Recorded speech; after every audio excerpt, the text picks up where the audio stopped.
On tonight's episode, we get to find out whose brackets are busted. It's spoilers. So we're going to have a brief discussion, I'm sure, on what we think about the portal and college basketball and why it's a silly thing. Or maybe it's the best thing since sliced bread. Who knows? Also, there's a UConn controversy. So it wouldn't be basketball season without that, right? Welcome everybody to the Jersey Tales, a mascot's take on sports, or at least something similar to that. On tonight's episode, we've got Silox is here. We've got Bunt. Lexi is in the booth, and it's me, Red the Ram. Welcome everybody to the Jersey Tales. So, I got a little bit of egg on my face with my whole proclamation of how many SEC teams I stated was going to be in the Sweet 16. But I think I declared that there would be at most two, and turns out they set the conference record for the most number of basketball teams in the Sweet 16 from a conference. And well, it was looking really good for the first couple of days. That's all I'm saying. And then the wheels just kind of fell off. I put too much faith in some teams that probably shouldn't have, and I also put teams that I definitely should have, but for some reason they just did not know how to play basketball for a little bit. Clemson looking at you, because what was that? On the flip side, though, as far as my bracket goes, I'm only 20 points behind Stephen A. Smith. I've got that going for me. And looking at his bracket, I don't know, even if I'm completely right the whole way out, I think that's the only way that I beat him, because I think after this point, he's got so many picks in line with me that I don't think I can overtake him unless Duke actually wins the national. Oh, excuse me, threw up a little bit. Unless Duke actually wins the national championship. Wait, so how many points does Stephen A. Smith have? 390. Okay, good. I just needed to make sure I at least had more than him. Yeah. Because I'm in our pool, and I think I'm like 7th right now because I was just hating on the SEC the entire time. And it was basically just anytime that I came to I mean, granted, there's no reason why UNC should have lost that game. They should have won that game, and then I would have had at least a few more points. Louisville imploding because it was against Creighton. I mean, I knew that was up in the air, and I let the fan in me get the best of me on that pick. What was the Clemson? Like I don't know how Clemson comes out and plays the type of ball they did in the first round, and then shows up in the second round and only scores 13 points in the first half, and then almost comes back and wins. Like, I don't know what that was. But they let me down too, because I had them going deep. So I think there's only 2 teams left for my final 4 that are still in the tournament. Because St. John's somehow lost to Calipari, which how? But did, and like I am fuming over that one. Like, Rick, come on now. He's at a lower tier school. You've got that New York money. How are you still getting beat by this clown? Not to mention, they've been bad all year. and Calipari's MO, they don't get better with time. They just hit like a plateau, and then this is the Calipari team you're gonna have, and it doesn't change from January. I don't know unless he like finally decided to learn how to coach or something, but it's certainly what it looked like. But hey, I did have Maryland winning, so there you go, Cy. Like, even if it was on some shenanigans. I mean, there was no shenanigans. Maryland won fair and square, last second buzzer beater. In all actuality, they should have lost that game. They played a terrible game from the start of the whistle to damn near the end of it. Colorado State came to play. They showed energy that Maryland did not match most of the game. And let's be honest, they were horribly underseeded. That was not were they a 12 seed? That was not a 12 seed.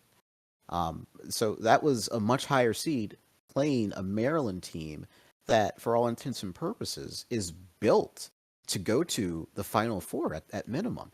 And they almost beat them. So, while it was a fun game to watch, this just shows me that the committee did not accurately rank some of these teams correctly. You know, some teams were overranked, some teams were underranked, like Colorado State. I have a grand conspiracy theory that this was all about giving these SEC teams the best shot to break the record. Okay, as much as I dislike the SEC, I Give me don't my think there's a conspiracy theories, There Si. is no- Let me have them.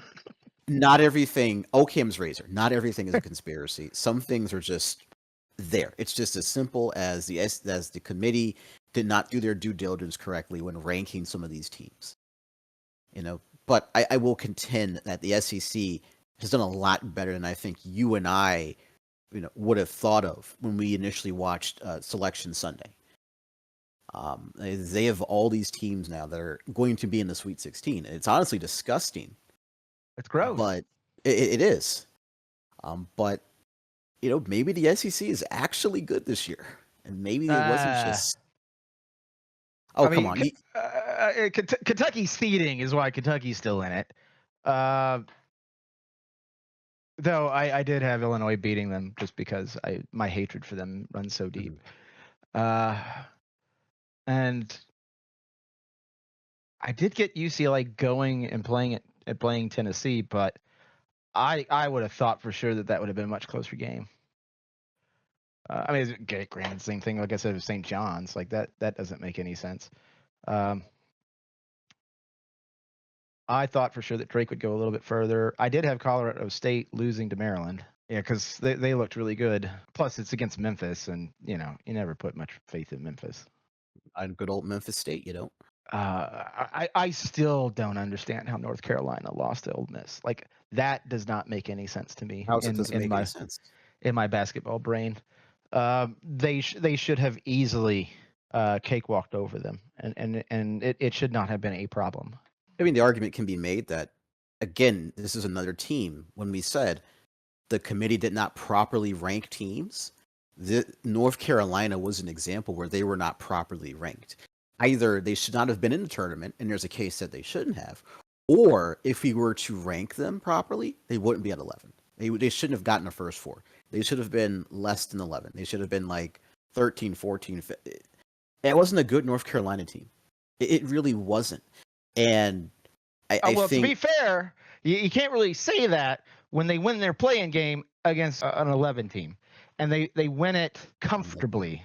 They played San Diego State, beat them 95-68. Okay, I get what you're saying. San Diego State's a good team. That's a good program. I'm not discounting that. You're right. I'm not discounting that. I think 11 seed was fine with them for the way that they played this year. I think that they should have beaten Ole Miss. Like it doesn't make sense on why they didn't. But it is what it is. What are the teams I got left in it for my Final Four? I think I've got Michigan State still in. I've got Florida losing to St. John's. At that point, I'm going to be busted. Duke's going. Looks like anyway. And my bottom right half of the bracket's just gone because I had Clemson. Also, San Diego State, who could forget? Just 2 years ago, they were runners up in the NCAA tournament. And now they lost their first 4 game to a very bad North Carolina team. Yeah, and in fact, before that, for a while there, they would consistently have like one of the longest winning streaks in the country. Like there's a thing that our college basketball does, where they do a map, and basically it's the distance of each county to the nearest undefeated team. And I remember when they were like the only team left because they had completely dominated the map as the last one in. So my bracket, hold on, I was just trying to pull it up and waiting for it. My bracket sucks. I'm gonna be honest with you. I went from leading our lovely bracket challenge to being 5th out of 7th. It has not fared well. Gosh, who were my picks to go to the Final Four? I had Duke, Michigan State over St. John's, and then Duke over Kentucky. And I had Michigan State to win it all. Remember how I said I should stop believing in Tom Izzo? I feel like it's going to happen. It's coming. He's going to let me down. Yeah, but he's only got to get past Michigan, really playing first. And then they got to get past Michigan, which that should be. They're playing Ole Miss. Michigan's playing Auburn. I've got Michigan and Michigan State meeting. in the Elite Eight, and I've got Izzo going on. Auburn goes to die. No, with I've me. just seen. I've seen just way too many like chips in that armor to think that they've got what it takes to win the whole thing. But I've been wrong like 50% of the time at this point. Yeah. No, my other bracket I did had Auburn over Maryland and Duke over Houston. Auburn wins it all. That one's doing a little bit better, but nothing to write home about. But yeah, my brackets are kind of just not good. Yeah, I should have done a second one. That's just that I kind of check some of the fan stuff that I did because Mhm. there's certain things that I just as a Louisville fan I can't be like, oh yeah, we're gonna lose the first round, but we did and we have before. Also, I can't be like, oh yeah, Kentucky can make a run for it. I mean, look how easy their seeding is. And I was like, no, they're gonna get cocky because of how easy this path was. I knew that it was like I even said that they got probably the easiest path to the Elite Eight in one of the episodes, and then I just didn't believe myself. Yeah, I actually have Auburn as my pick in my only bracket too. The one that I put in the Jersey Tales chat was my only bracket. It's right now at 89.3%. Of course, I chose Auburn with like 490 points. My final four was So you got Auburn over Texas Tech, and then you got Houston over Wisconsin. that was my final pick. I You know, if I had a second bracket to make, like right now, like if I made one when they called for the second chance or whatever, starting at the Sweet 16, I probably would now choose Florida. Florida's been hot. And look, I you can say, "Oh, SEC lover right here. SEC lover." No, here's the thing. I hate Florida. I hate Florida. But Florida's hot. Florida's hot right now. And Maryland, I think that game is first off going to be probably the best one that happens. Um but I also think Maryland should hunker down because Florida is hot and is probably going to lay down real bad. Florida, like I said before, I think that Florida looks like the most complete team that we've seen coming into the tournament. So I'm not surprised by their success that they've had. Uh, I had them going one more round, um, and losing to St. John's. I do think that they'll beat Maryland, but now my options of someone to save us from that is unfortunately Arkansas or Texas Tech. And I haven't seen enough of Texas Tech to where I think they can beat Florida. I still think that my pick with Maryland topping Florida in the end is my final pick. I feel like they would be the team to pull off the upset. I mean, it would be fun. The Fab Crab, or no, Fab Crab Crab. 5. That's right, the Crab the Crab 5 words. Now, see, whatever Bunt's got, it's contagious now. I've caught it. Wow, way to go, Bunt. Look what you're doing. A little less on me, sorry, but um, I I can't see. Um, okay, so I am biased as someone who attended the University of Maryland and as someone who wants to see them be successful. But if they're going to play the same way that they've played against Grand Canyon and Colorado State, I cannot see them beating Florida. I don't 2 think they'll beat games Florida. now, they have gotten off to a slow start. And it should not have come down to a game winner yesterday by Derek Queen. Maryland should have lost that game. They deserve to lose it because they cannot seem to lock in until late in the game when their backs are against the wall. It seems like they only seem to lock in when they realize, oh wow, this team that we're supposedly better than is staying around. Maybe we should focus.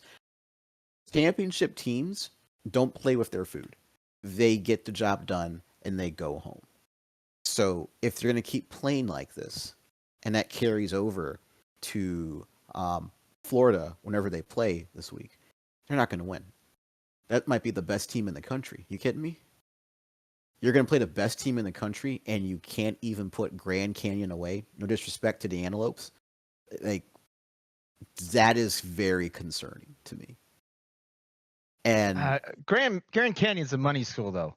Like, they've got. I mean, no offense, it doesn't matter. It's still Grand freaking Canyon out of the West Coast or the WAC, wherever it's from.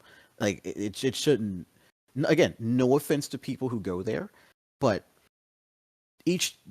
Maryland has a superior team to them, roster-wise, depth-wise, and they struggle to put them away until they've locked in late. Like, to me, that's concerning as a fan who's watched this team all year and now has concerns on whether or not they can even keep up with Florida.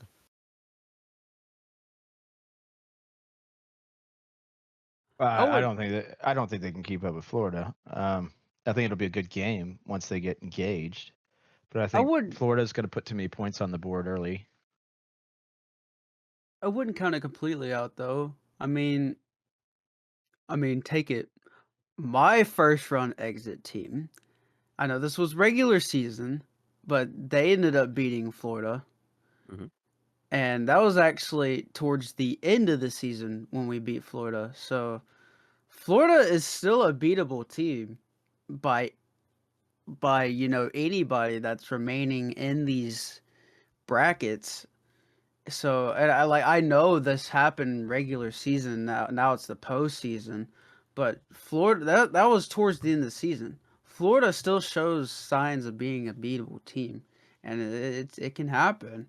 And I genuinely don't think, like, as much as I'd say that I would, stick, like, change everything I did and go with Florida, I wouldn't, because I just have that feeling like that as a rival of Florida University, because I don't like them so much. Every year they do something really good, right? And then when they're fixing to get, high and mighty where they are, where they wanted to be, they do something just to totally mess it up. And this is one of these moments. I don't know. Florida cannot. Florida's just known. This is not even just a fact. This is just messing around at this point. That Florida is known to mess up. The other aspect of it too, I think Columbia just hired away one of their assistants. Yeah, they're actually down a second. They've lost 2 assistants, I believe, this basketball season. I'm telling you, there's some curse with Florida. This is not even factual at this point. There's just always something that happens with Florida.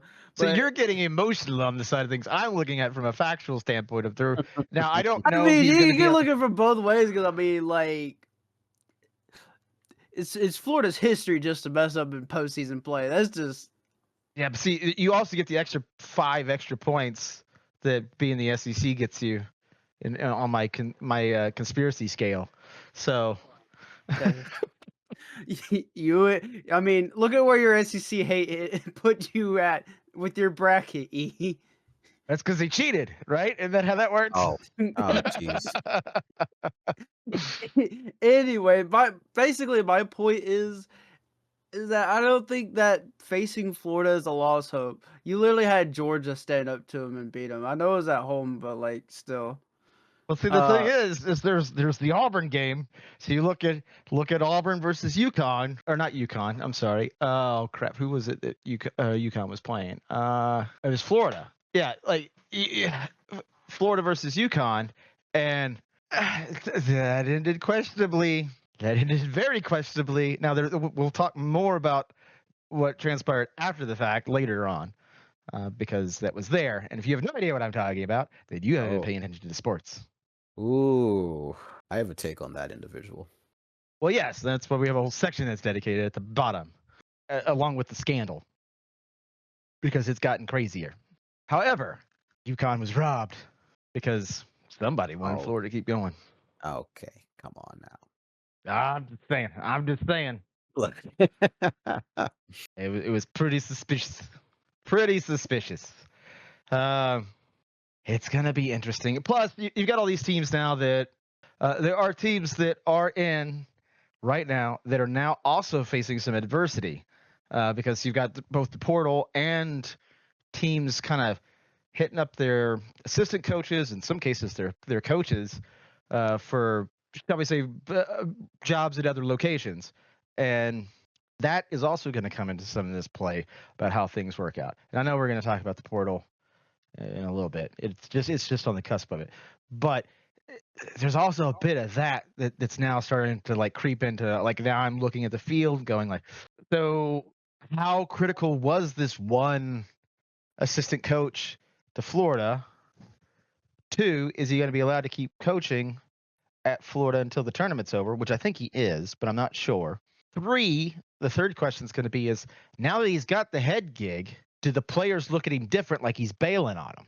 So like there's that aspect of it. Like depending on how critical he is to the game plan, prep, adjustments, all that stuff on the court, that's going to come into play.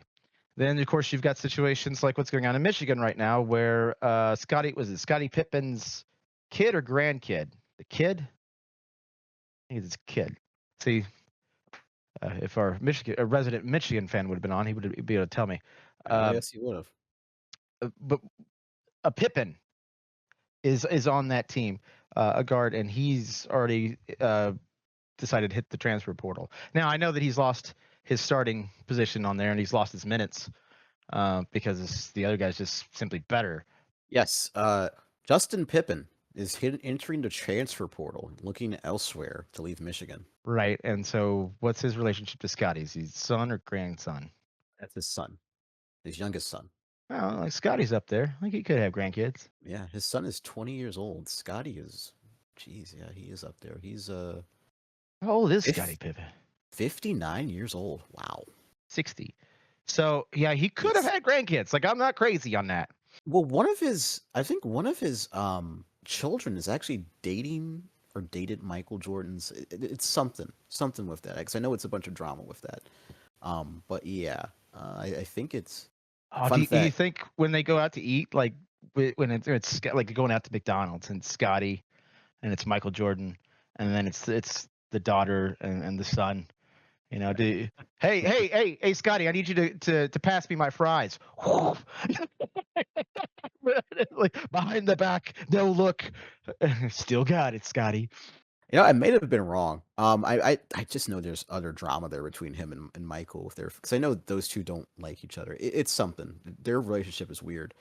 But yeah, I know his son though, his oldest son, Scotty Jr. He's on the Memphis Grizzlies now, so he's put at least one child into the NBA. We'll see what happens with his youngest son, Justin. But shout out to Scottie Pippen, man. He was a baller, the first Robin to a Batman in the NBA. Look at that.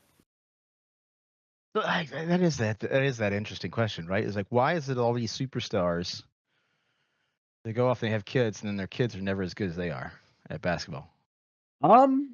That's actually a really good question, and I don't have an answer for that.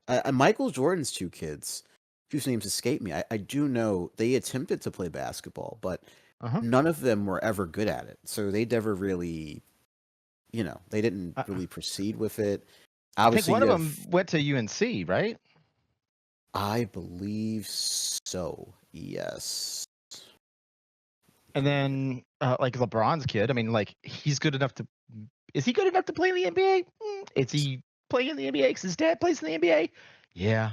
So Marcus Jordan went to UCF for 3 years. Didn't go to the NBA, and his other son, Jeffrey, went to Illinois, then UCF. Didn't go to the NBA. So neither of them really went anywhere. So yeah, it's weird. I don't know if the game was they didn't want to. I don't know if it was because they weren't good enough or their heart wasn't in basketball. It just seemed like they both only went for 3 years and they both left the team for personal reasons. Yeah, but the other one So- bounced around. Yeah, Jeffrey did. Jeffrey did, then left the team for personal reasons. Marcus, I don't know what his situation was. I mean, usually But, if you're bouncing around, you're hunting for playing time. yeah. So, either that or it's, do you know who my dad is? Like, literally, he's on your shoe. Yeah. You know, Well, no, I other mean, than that, it's a good question though. And, it's not just it's not just basketball too. You see it in football and baseball, much less to an extent in baseball, because you have several famous sons and fathers who played baseball at high levels. Barry Bonds and his son, Cal Ripken Sr., Cal Ripken Jr. come to mind. But basketball just seems a little bit weird because you have had instances where the father has played, but the son either has not lived up to the expectation or doesn't want to go into sports at all. do you think that it might be that being the son of, a guy with $200 million makes you soft? I think it's the pressure. And I also think that the parents try and might be pushing that onto the child, and the child may not want it. I don't know Bronny's situation. I don't know how much of his heart's in basketball. I do think he actually loves the sport and wants to play it. I don't know how much of it was LeBron wanted to have that little record to where he played with his son in the NBA, or his son legitimately thought he could actually play in the NBA. I don't know how much of that was LeBron or Bronny, but in that case, I do think that his father probably put undue pressure on his son, and his son's struggling to an extent to live up to that pressure. Because LeBron famously said I hate to he got to the NBA though. Like that, he did. It's not like he's, flubbing out because he went to some big name school and can't even get minutes in a game. He was Right. good enough He was. to. Go ahead. He was good enough to make it. I mean, now good enough asterisk to make it to the NBA with his father putting a little bit of weight on the scales there, but still was good enough to see significant play time in college. Um, so he's a weird one. Now he's still not as good as his dad, and so then the question is it because, are they just not as hungry because of the situation there? Is it because you think that LeBron would have the best everything ready to train his kids up to be like the best basketball player of all time? Like that should be a slam dunk. Like, why aren't you the Tiger Woods of basketball right now? Right. To call back to our Mount Rushmore episode. But the other question that I've got though is because you mentioned football, but then we have this giant glaring Manning family. They're that instance of where it actually does work out, except for what's his name? Is it Cooper Manning? The one that can't play? One of the Mannings can't play. Yeah, but he was better than everyone else. That's what they say. Yeah, he was. But that family has, I don't know what they drink down there, what they give those kids, but they're all really good. Even Arch Manning, who may or may not be a generational quarterback, we'll find out, this upcoming season at Texas. But Archie Manning, Peyton, Eli, Cooper Manning, like they all can play at such a high level, and that's a very good example of a family in football actually succeeding successively. Another one is I think that goes back to what I was saying though, is like they have all the resources to sit They there do. and be like, you're going to have the best nutritionist, you're going to have the best workout routine, you're going to have the best coaches. I mean, heck, you're probably throwing catch with a bunch of. Well, I mean, we saw it at the Pro Bowl. One of the kids was throwing catch with Jamar Chase and a couple of other Pro Bowl wide receivers. Like you get involved early on, and you're involved, and you're there, and you're on that path. Now, at some point, I guess you get to decide that that's not your path. Maybe, and then you can steer away from it. But it's a little factory that they've got built around just pumping out, uh, you know, football talent. Oh, You could for do the sure. exact same thing with basketball of like, hey, you're going to all the camps, you're doing all of this stuff, you're doing da, da, da, da, da, da, da, and you're going to have all the nutrition, you're going to do all the practicing, all that stuff. Now, if your heart's not into it, then like you're going to leave that early on. But it's like these kids make it all the way to college. And it's not like, okay, I'm going to play basketball in college because I need to pay my way. It's like, no, LeBron's worth, $1 billion or, well, $500 million or whatever it is that he's worth right now. It's like you could just buy the university. You, you don't have to, you don't have to sit there and deal with that unless that's something you actually want to do. Right. And, we saw that to an extent with oh god, Big Baller Brand and LeVar Ball. I mean, he started his own school so Huh? his children could have a chance at, focusing on basketball. And he was sort of kind of successful with LaMelo Ball. Look how he turned out. Yeah. And the other ball who escapes me. Lexi, who's the other ball that's in the NBA? Oh, Lonzo. that'd be Lonzo. Lonzo. And of course, LiAngelo made Tweaker. So, I mean, Yeah. that to me is like,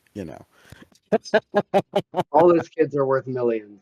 yeah, and that's thanks largely to their dad. I mean, at the time, people hated him for what he was doing because he was putting his sons out in front like a father should, but he did it in a way that was very annoying and irritating. But looking back at it, it really helped. It really gave his children an opportunity that they otherwise wouldn't have if their father probably would have just sat back and did nothing.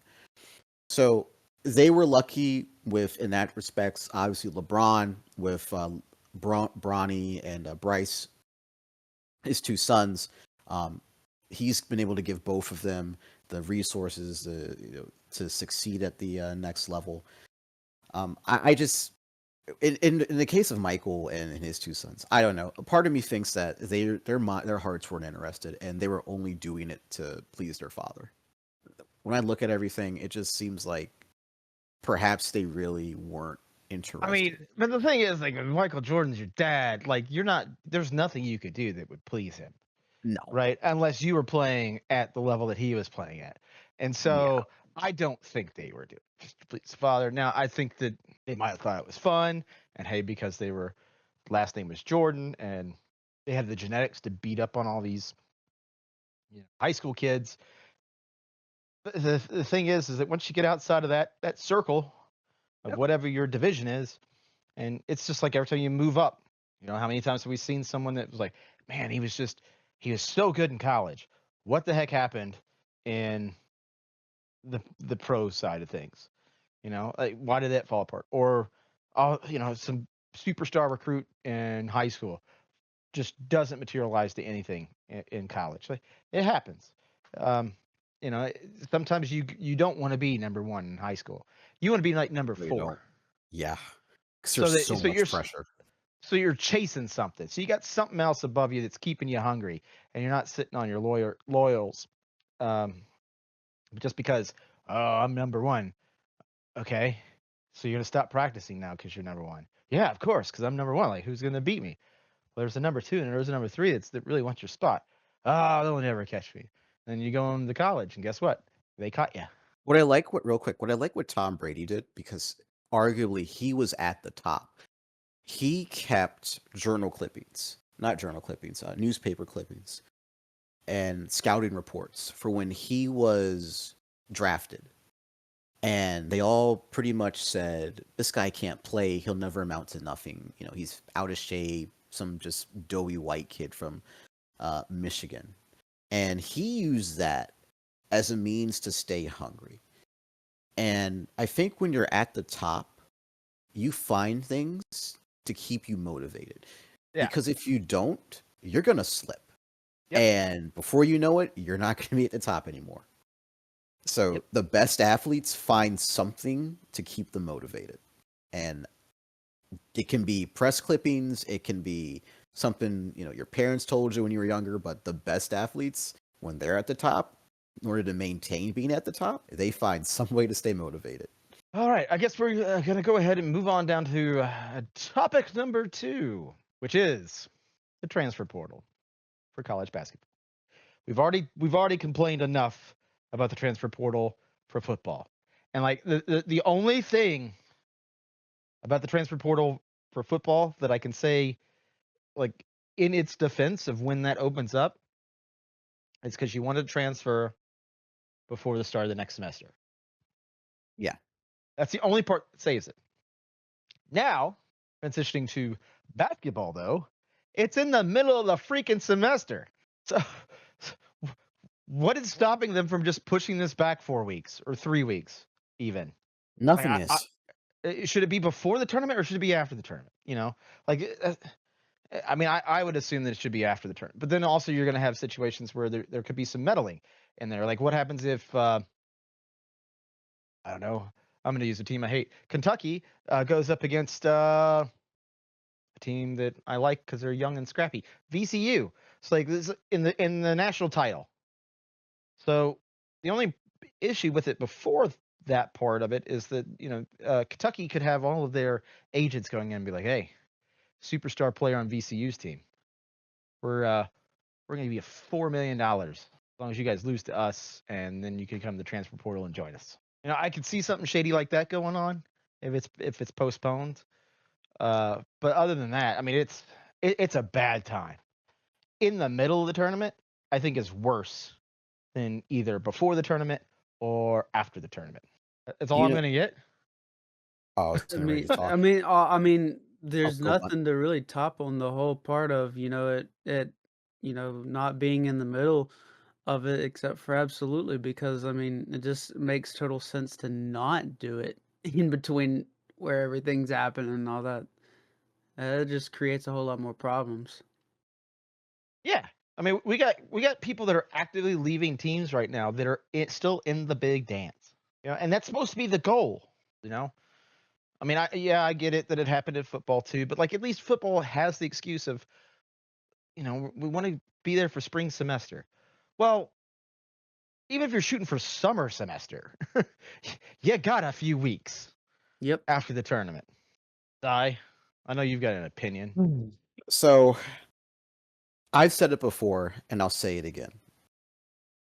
We either need to reform the transfer portal and allow this stuff to occur after the season, or we need to start paying these players, form a union, and call it free agency, because none of this makes any freaking sense. What's going on? Students should not be allowed to transfer in season during the tournament to another school. You should not be allowed to enter the portal and do that. There is something fundamentally wrong with that, where Justin Pippen has decided, I'm going to enter the portal, even though our team is playing in the Sweet 16. I'm going to take my mind off of that and take my team's mind off of the game just so I can enter the portal. Why can't this be done after the season? Why does it have to be done now? Mm-hmm. And all it's doing is it's just further adding to the amount of disarray and chaos that this unregulated disaster of the transfer portal and to a lesser extent NIL. That's all it's doing. It just doesn't benefit anybody. And you would think, the player. I mean, it does. And just so people at home are aware, I support the players, being able to monetize themselves and have the rights to move wherever they want. However, at a certain point, we have to realize this might become a detriment to college sports as a whole. It already has. I know. But the NCAA needs to do what it does as the regulatory body of collegiate sports in this country and regulate going forward how the transfer portal is conducted. It cannot be conducted in season. And the NCAA, the one thing that they can fix is the transfer portal. They can scoot that back a couple of weeks. After all, they've got a multi-billion-dollar asset here with March Madness, right? Isn't that? I mean, it's worth billions of dollars now at this point. Yes. Yeah, it is worth a lot of money. It is their cash cow, along with the college football playoff. I don't know if they receive money from that or not, They but not as much as because it's not because really it's put on by them, I don't think. right.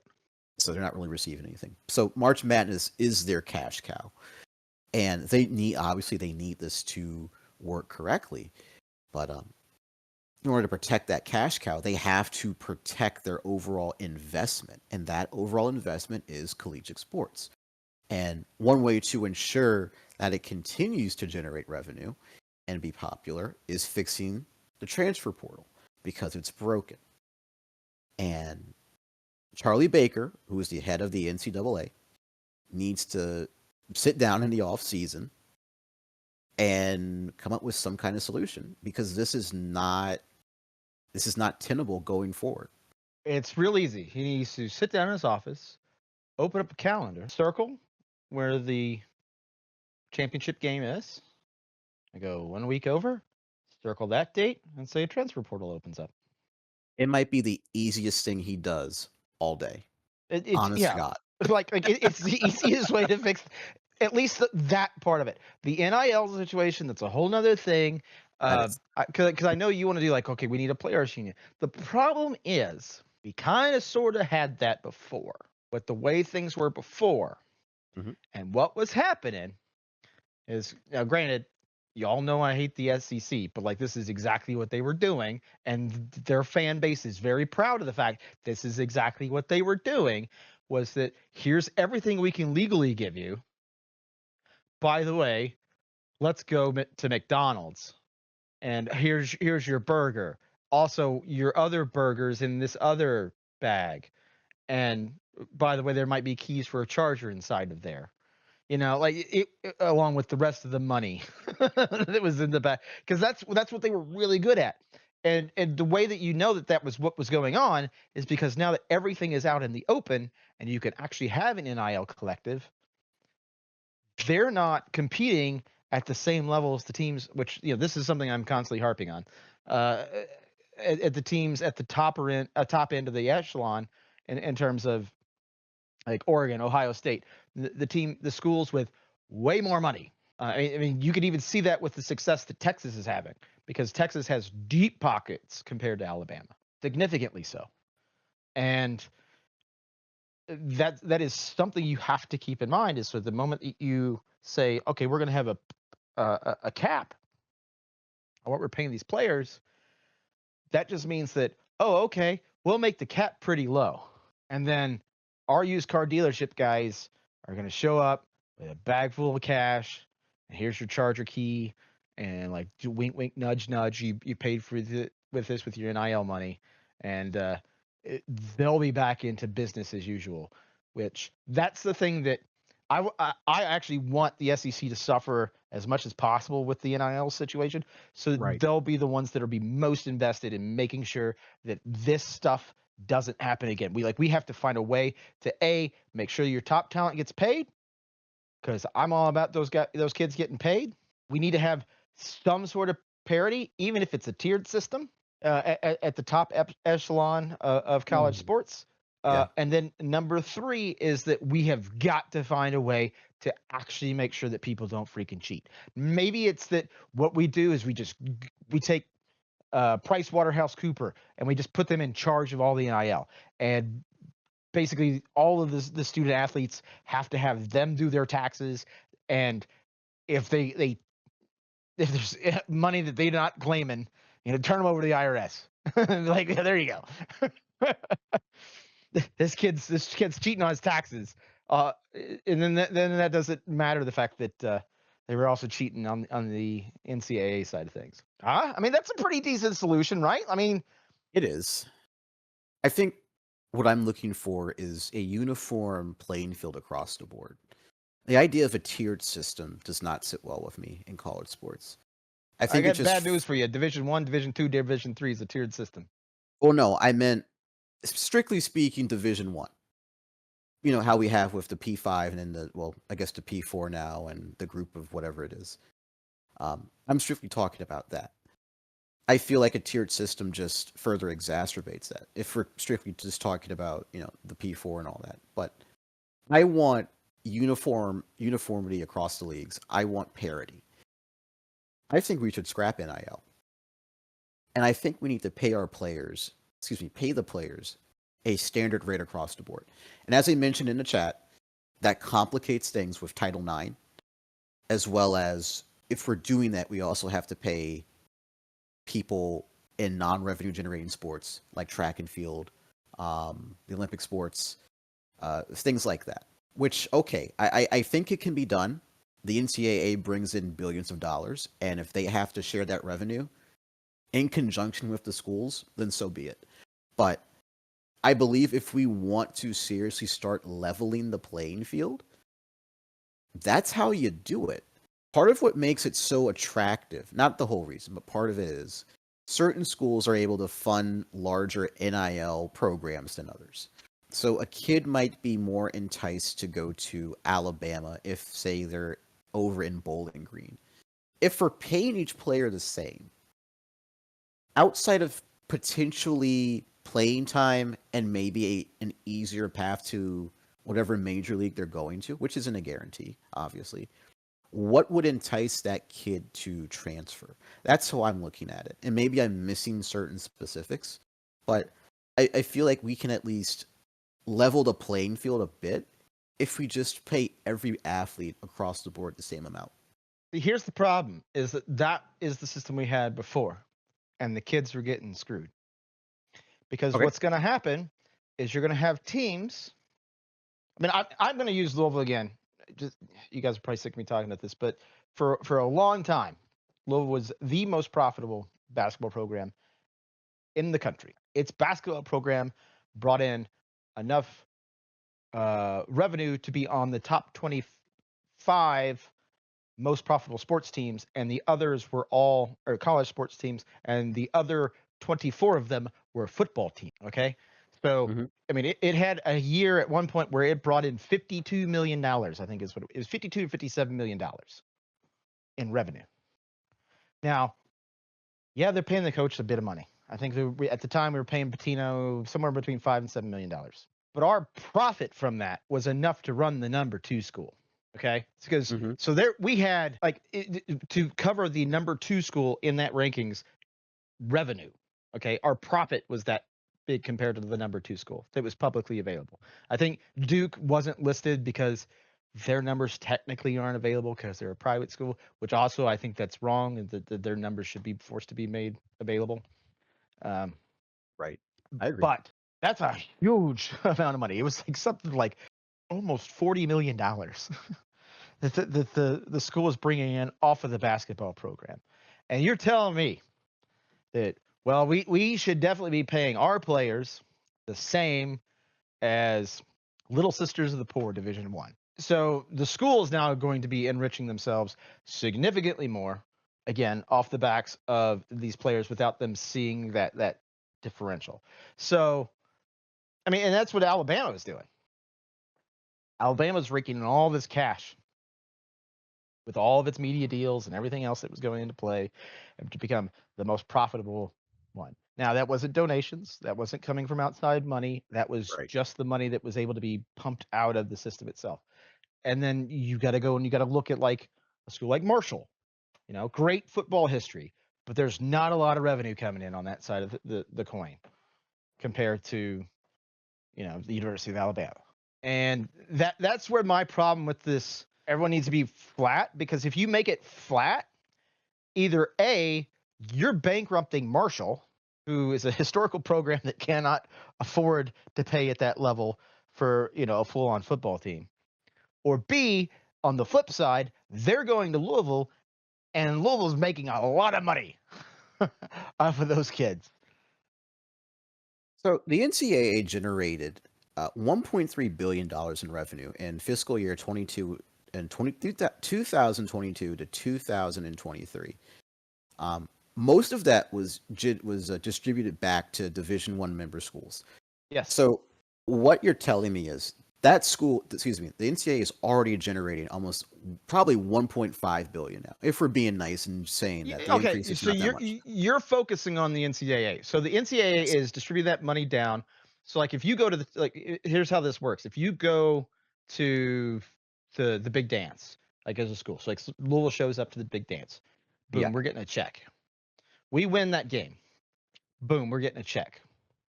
We win the next game. Boom, we're getting a bigger check. We win the next game. Boom, we're getting a bigger check. And then at some point, you win the championship, and here's a big old pile of money. So there's a lot of that goes into where that money distribution is. So if you do well, if you get into the tournament, and then you do well, you're getting a check for your school. But focusing on the billions of dollars that the NCAA get, that's all getting distributed back down. So that's why I'm saying that we don't need to look at the NCAA because it's doing what it's supposed to be doing, which is, hey, you've produced a team that's championship caliber, you're getting cash. Well, why? I'm well, looking at it from the school perspective, which is they're making all of this extra money because you have the NCAA money for Louisville is nothing. Like they don't even care.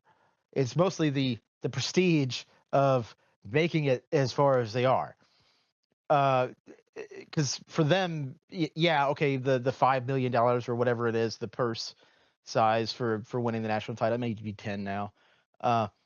It's nice, but like it wasn't nearly as much money as what they made off of the merchandise for winning the national title. I can tell you that. Mhm. So go ahead. So I'm just so I get if I try to understand what you're saying is the schools make the money, but also the NCAA does, and the NCAA also gives the schools monies. So what my plan is, use that money that the NCAA generates, use that to pay the players across the board. But the extra money that the schools generate, they can put that into their programs, the schools themselves, but it wouldn't be to pay the players because then it would not be fair. But that's exactly what we had before. See, that's the problem. We shouldn't. But see, it works though. That plan works. What I'm saying, if the schools don't do that, the problem is compliance because they can obviously get around that. Pay them under the table. But it's not even that because like when I went to school, like I stayed in the football dorms, and so if you are like say that, and I'd go to the basketball dorms, it wasn't uncommon. Because we would have passes that would go between because football could go visit basketball could visit football, and I was neither, but they have to have a certain percentage of the student population in these dorms in order for them to classify as dorms and not violate some rule. The basketball players, they got phones that were given to them from the university. They had meal plans with full-on chef, provided everything that they could possibly want to eat every single day. Like, and you just walk into that dorm and like, there's the buffet. Hey, you get a plate. There you go. They had great amenities inside the facility. There was access to trainers, everything you could possibly imagine for the basketball side of things. Football, it didn't quite have it as nice at the time. I think they've gotten better. It just wasn't the top priority. Right.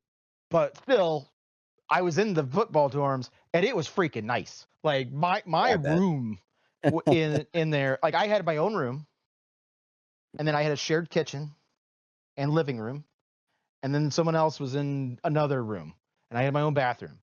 So like it was a really nice apartment that I was paying basically nothing for. With security parking, there was a pool, there was a tanning bed, there was a weight room, there was anything you could possibly want was attached to this thing. And this was considered like the bad dorm because it wasn't the basketball dorm. The schools provided so much stuff and so much other sides of things back before because they were protecting their golden goose. The basketball program was their golden goose. And then NIL comes along, and it's like, yeah, all right, they're getting a piece of that. Well, it didn't stop in doing all that investment. This is all coming in on top of it. So I guess what I'm trying to get at is, the moment you're trying to say like, hey, because again, the other problem is you set that bar. Keep in mind, what are you going to do? You're going to look at the NIL pool for all the Division One schools per player, and then you're going to set the average. And if you do that, everyone that falls below that line that currently cannot pay that, they're going to drop out of Division One. Well, that's what I was saying. Then again, that's what I'm saying. We use the NCAA revenue to do that, to assist with that. But that's not enough clearly, money. You don't think one? Okay, well, now that I think about it, that probably isn't enough because we're talking about. Let's You're just going say off revenue. 1 point. Let's just say $2 billion plus we're paying.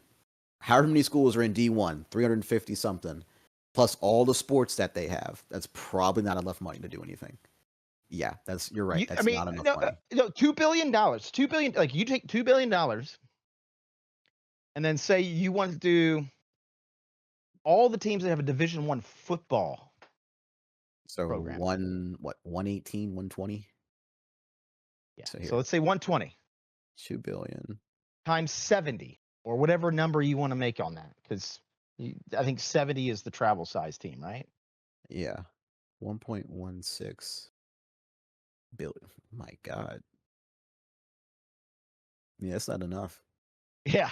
See, this is one of those moments where, like, the numbers, $2 billion is a lot of money until you got to feed that many people. Like I said, if it was just, oh no, that's not even with Title IX implications. That's just with the football. That's just football. So, like, you're missing even basketball. Yeah, so which is a lot more Division One basketball. God. Yeah, no, I see your point now. Yeah. That's not enough. That's where I'm getting at, because it's, and that's just for the tournament. And again, the NCAA, it makes a lot of money, but again, that money all funnels back to the schools. So at that point, then you got to look at the schools and go, okay, which one of you like, if you're in one of the Power Four, okay, let's just say that you're in one of the Power Four. Here is your allotment for what you can pay the players. Okay, that would probably be a bit more doable. Vandy's going to hate it. Because their whole job is they're supposed to suck at sports so that the nerds get the money. Yep. And I'm speaking it as a nerd. Same thing at Georgia Tech. You know what? Every once in a while they'll pop up and they'll take Georgia to 8-time overtime just to make them look bad. But they're just there to collect the money. So okay, real quick. I know I brought this up a while back. What about the radical proposal of using endowments? I know that probably gets legally tricky, but that is one way to even the playing field, because there are some small schools out there that weirdly have a lot of endowment money just sitting there. Yeah, but the endowment's for education. The endowment isn't for sports. I know. I know you're targeting that. It'd be very tricky to do, but first off, some of that money is dedicated, so they can't touch it. The other part of it is that there's no way that the school is going to agree to that. Because again, endowment is there to generate cash. So, like Harvard, for example, their endowment, if you make under $200,000 a year, and you get into Harvard, some or all of your college at Harvard is paid for as part of that. That's I like that. Which I kind of wish, it'd be nice if like my state school did it. But my state school, the thing is with the state schools, you know what they use their endowment for? They compensate for, not to get political, but every time that the state sits there and cuts taxes that are going into the university program, that money's made up by what's generated out of the endowment, so that they don't have to raise tuition as much as everything else. And schools that don't have a healthy endowment, you compare them to what I had to pay for an in-state school versus what other schools had to pay for an in-state school, or other states had to pay for an in-state program at one of their flagship universities. It was significant. Like when I was going to school at Louisville, it was like $3,500 a semester. You compared that to, I think it was like Wisconsin. I mean, it was in the tens. What? Yeah. Jesus. Maybe a year. I may be off on that. It was something ridiculous, because it was like it was 3 to 1. And then if I paid out of state tuition, it was even higher. So that's what the endowment's for. So I know we're looking at it from like we love sports and stuff, but like keep in mind these are also educational institutions that their primary mission isn't college sports. Their primary mission is education and degrees and preparing the workforce, all of that stuff. So that's where their priorities are going to be: maintaining the property, all that stuff comes out of the endowment. College sports is supposed to be the extra. This is supposed to be the thing that adds money to the endowment. Like Louisville's programs contribute to the endowment. So all that profit I was talking about that goes into the endowment to help the university, which is what it's supposed to be for. At the moment that becomes a negative, it's like that's when you got to start looking at that going like, do we really need to keep a sports team? Because again, it's college sports, and if it's going to become a D league or a semi-pro league, then maybe that's the conversation we have. Is it like, hey, all right, sorry, Cinderella's like. I feel like we're heading there. I feel like in a not too distant future, they're gonna implement some kind of salary cap and say, you know what, you're all employees of the university now, and transfer portal is basically free agency. I feel like we're heading that way with how the landscape is, which is unfortunate, but I mean, it's okay. I mean, the Knicks were a D league for a while. I think they're almost good now. something like that. The Memphis Grizzlies, they still exist as a pro team, even though they're terrible. So you can still end up having a little bit of Cinderellas. Yeah, because I'm pretty sure if like all of a sudden the Grizzlies just made a run in the NBA finals, like people be like, huh? So you can still have a little bit of that, but there's got to be a question, because there's got to be a place for. First off, the portal system fails if it's just the big name schools that are paying players and everybody's competing. Because if you don't have the VCUs, the Little Sisters of the Poor, I'm trying to think of the other schools that schools that can't afford to pay their players, like Michigan. That's a good one because we just talked about that. I'm just kidding. I don't need hate mail. But you do need schools that will go like, you know what? I'll take a chance on this kid. Like everybody else passed him up, but hey, he is 7'8", and he can put that ball in that basket. Because we've seen before where a lot of these teams. Heck, Louisville wouldn't have a team this year if it wasn't for the transfer portal. I know. Yeah. we literally went out and bought a team. Yeah, that's what they're doing now. They just buy teams for a year and they do it again. Like it's the new one and done. That's crazy as it sounds. It's the new one and done. Just go out, shop, and have a team. Now we tend to, if we're buying you, like, gosh, that sounds so terrible. If we're getting you under contract, we want you for your college career unless we release you. Like that's the way that we play. Because I like being able to watch the same basketball player 2 years in a row. I like watching my players develop. Like it's a weird thing. Plus, it's also a source of pride because again, we were always up against Kentucky, and Kentucky was. You'd go to a Kentucky fan, and they talk about how great they were, and they're like, "Great, name somebody on the team." No, you can't look it up. Whereas, I could tell you, it's like I watched Peyton Siva from like the first time that he came and played ball to the end of the last time that he played ball, and I love that about our sport. You don't get that with the one and done stuff. Anyway, do you have any other opinions on the NIL and transfer portal, or are we good on this one? Sorry if I seem a little passionate. It's like it's basketball season. This is what happens. No, you're fine. Like I said, I want to have parity in all college sports, and I just figured, if we paid everyone the same, that would lead to it. Apparently, we can't afford to do that.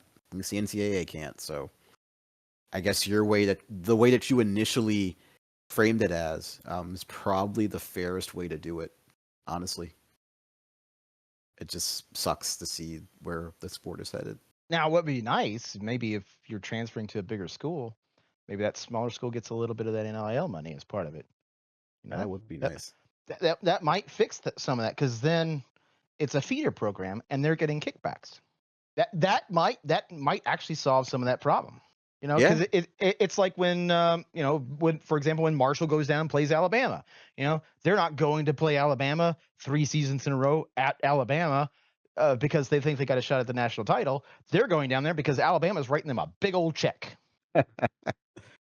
Like those small schools, you'll see the Power Four schedule every year in basketball to start off the season. You're like, why are they playing these small schools? Well, they get a nice hefty check every game to lose.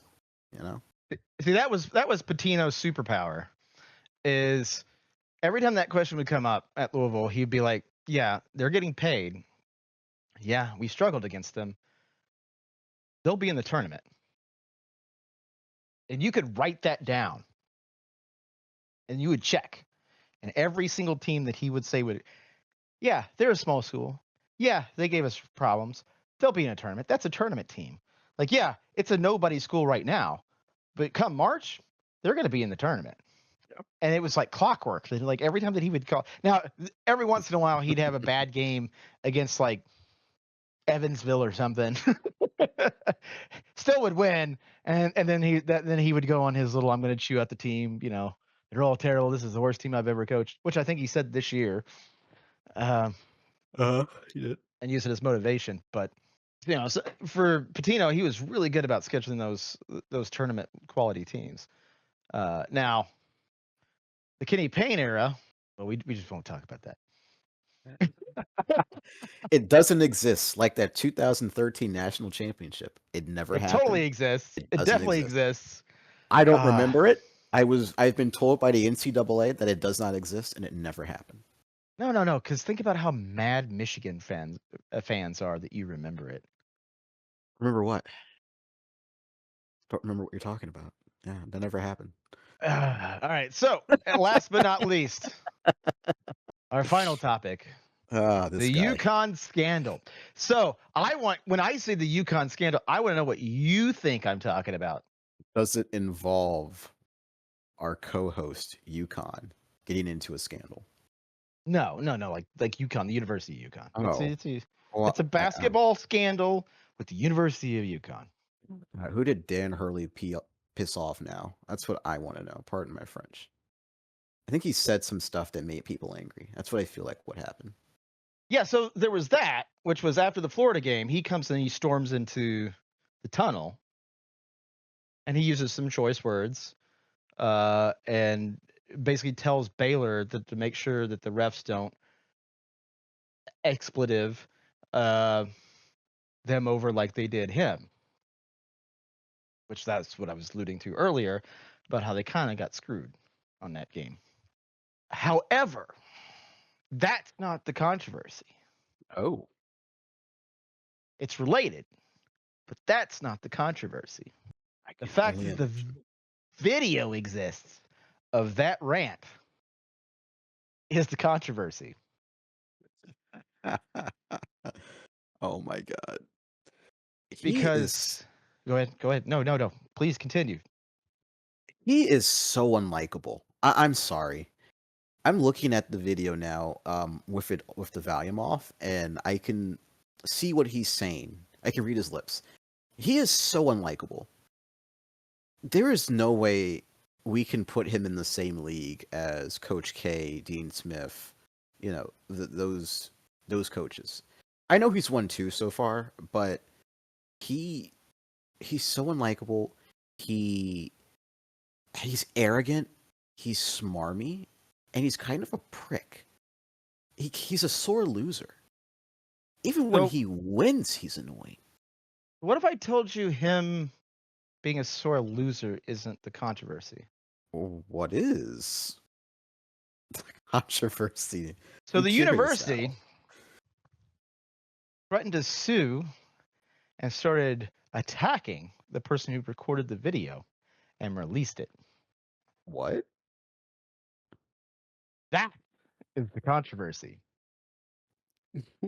Wait. Yes. So Oh imagine my someone gets cell god. phone video of Nick Saban full on meltdown after a bad loss in the college football playoff. Alabama doesn't be like, Nick, you can't say those words, or come out and be like, look, we apologize for the words of our coach.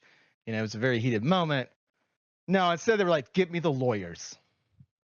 Oh my god. I can't take this guy seriously. Jesus That's It Christ. wasn't it crazy. wasn't necessarily him.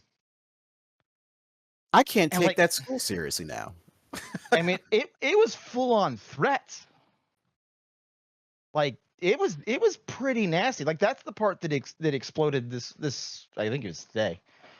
Uh it was all of the back and forth, all of the stuff that's not normally getting covered on that side of the ball. So now we're hearing this UConn staffer threatened to ruin a reporter's life over the viral Dan Hurley video. And I'm scrolling down, and I don't know how accurate this is. This guy on Twitter is saying the NCAA and Raleigh police have launched an investigation into the UConn's athletic department. UConn Over reportedly threatens to a reporter over the viral video clip of Hurley's profane post-game rant. UConn's director of communications, not just somebody, the director of communications, Bobby Mullen, demanded reporter remove the video and threatened to ruin his life if he did not comply.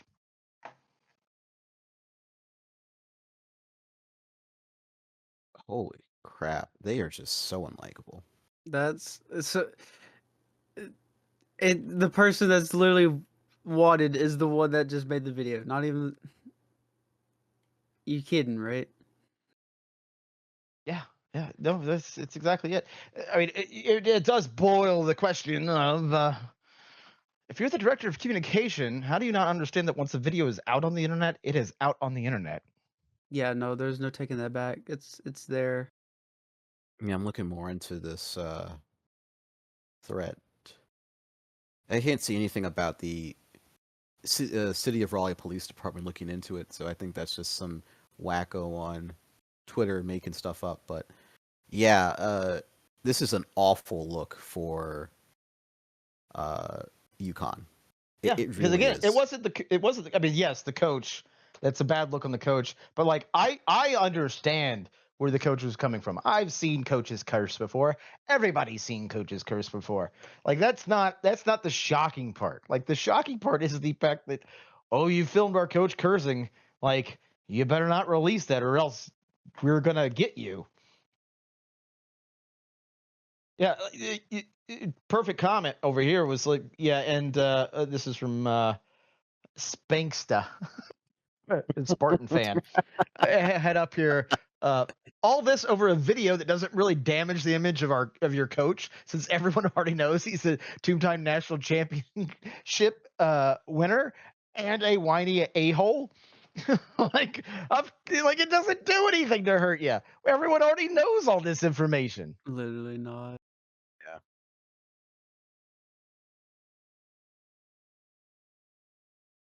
I mean, what do they expect? Did they actually like? Is that is that actually?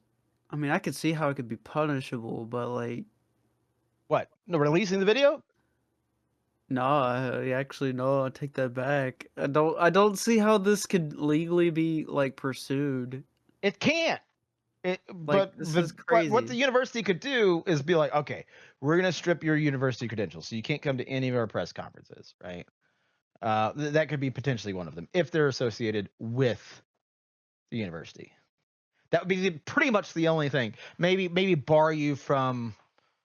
I think they're still in the Big East. Big East play. They could probably do something on like that level. But then you just go to a different college venue. Also, you're making a ton of money off that video anyway, because everyone's sharing it. Now, we're not saying we shared it, UConn, so please don't come after us. But Yeah, I'm just looking into more information on this. Yeah, I don't. It doesn't say if he apologized or not. The Bobby Mullen, who is, oh my gosh, So it says Mullen took to X after the incident with the reporter. He appears to have posted, and I quote, "PR man yells at reporter, news at 11," in a now deleted post. Oh my god, there's no way. Oh, if that's the case, somebody's getting fired. Oh no. Jesus Christ. So as someone who has a master's degree in public relations, um, this legitimately makes me angry. There are certain ways on how you handle situations like this. That is not one of them. And that person needs to lose their job. Textbook case of someone not reading the room, thinking it's cool to be snarky and funny when the situation does not call for that. Sir, this is not Wendy's. You don't get to be snarky when someone calls you out. You are assisting the public relations department for a well-known university in America. Like, you don't do this. So this is a huge pet peeve of mine. Let me see if I can get that screenshot. Yeah, I mean, his There one it is. defense. His one defense is that a reporter who is in an area he should not have been recorded on his cell phone a private comment made to members of another coaching staff. That was the excuse for UConn's outburst and their whole going after the reporter. All right, so I put it in the Monday podcast chat. Yeah, no, this is not how you respond to the first sentence is an automatic. No, that's not how you do that. Well, secondly, spoiler alert, UConn, that area is not off limits to reporters. As someone who has been to the Final Four in a capacity, when you're on the floor, you have to get off the floor, and that's the way that you get off the floor. It's through the two tunnels, 9 times out of 10. And it's not an area that's off limits. And press are going to be allowed onto the floor. They're going to be out there. They're going to be taking pictures. They're going to be, interacting with other personnel that's on the court. It's going to be a thing. What state did that take place in? I'm curious because it also comes in also with what's it called, recording. Some states it's just a one party consent, and you only need one party to consent to it, and It doesn't matter. It's in a public place in a public venue. So like all of that negates everything when you have an actual press corps that's there. This isn't like it was a secretly recorded message. Like this area is known for press activity. So you do not have a reasonable expectation of privacy. okay, fair. But if you want to know where that was at, I'm sure they'll bring that up too if it is a two-party state, knowing them. it doesn't matter because you've signed it all off in order. Like I had to sign off all my stuff that I knew that I was being recorded by the media, and that anything that I did would be a problem. I know it doesn't matter, but it seems like we're dealing with people who aren't the best and brightest that this country has to offer, if that makes Which sense. is weird because that's coming from UConn, and you kept hearing about how good of a school that is. Yeah, no. If you're saying PR man yells at reporter, news at 11, that tells me that you were clearly not good at your job, my friend. Yeah, Boy. you're just completely missing that. Oh yeah, one party anyway, so it doesn't matter. Yeah, no. If they It even doesn't tried matter to anyway because you're Well, I inside the know. venue. But again, as I said, we're not dealing with the best and brightest here. So, you have to expect that they might try and pull that card in their defense. That's why I said that. Yeah, but the thing is the judge's gonna look at that and be like, "No, Listen, here's your press pass documentation that you signed that said that hey, you understand that you are in a thing that's going to be nationally televised." like that has ever stopped anyone from bringing a frivolous lawsuit to court. The only place that's off limits is the locker room, and even then, there is specific times allocated for media. So yeah, if you're coach, you're going to be stuck in front of there. I mean, it just proves that Dan Hurley is just the most unlikable person in sports right now. I can't think of anyone off the top of my head who's just as unlikable as he is. Ooh, general manager the Mavs. Oh, well, okay, Nico Harrison. Yeah, I guess, but there's just something about Dan Hurley. Okay, in Hurley's, I guess, to further his case, he's been so unlikable for multiple years now.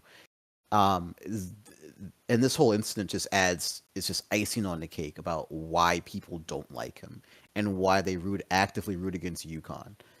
And then, of course, the school having this reaction to the reporter, it's not a good look. So all around, it's just, nobody wins in this situation. It just looks awful. And worse yet, attention has been taken away from any kind of, ref mishaps with the fouls that were not called during the game, and it's solely focused on what Dan Hurley said, what UConn said in response. Like, I think you need to look at that last 90